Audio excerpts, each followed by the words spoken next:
Bjorn Lomborg is director of the Copenhagen Consensus Centre. He joins us from Malmo in Sweden. Thank you very much for joining us on Al Jazeera. So we're about to see a treaty being signed which is going to target climate change. Do you support it?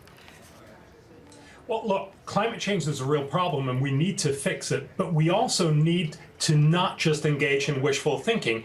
The Paris Treaty that we're about to sign will have almost no effect. So even if we do everything we promise, if you look at the UN Climate Panel and the UNFCCC, the ones that are actually organizing the climate treaty, they estimate that the total benefit will be about 1% of what we need to cut. So almost nothing. And remember, the cost is going to be somewhere between $1 and $2 trillion. So no, this treaty is unfortunately an incredibly expensive way of doing almost no good. So we should do better. And why will it be so ineffective, do you think?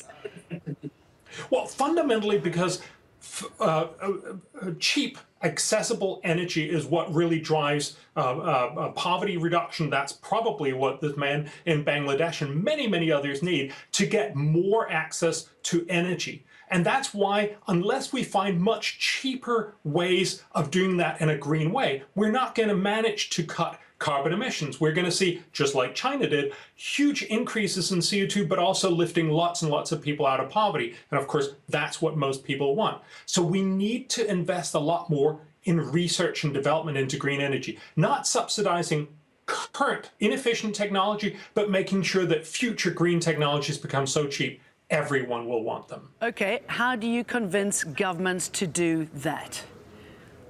Well, we actually did back in Paris. There were two different things.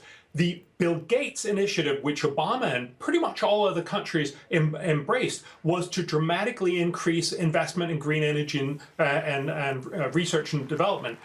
They went from about $10 billion to $20 billion. We should go to $100 billion. That's a much, much better way to solve global warming. Unfortunately, that's not very sexy. That's why we're spending about $200 billion a year subsidizing inefficient green technology. It puts solar panels on our roofs that make us feel good, but it actually has a very, very small benefit. So more of research and development, less of the feel-good, but the ineffective technologies. That's what we need. Okay, Bjorn Lomborg, thank you very much. Just to let you know that that ceremony in New York is due to start in a couple of hours' time, and we'll certainly be there for that.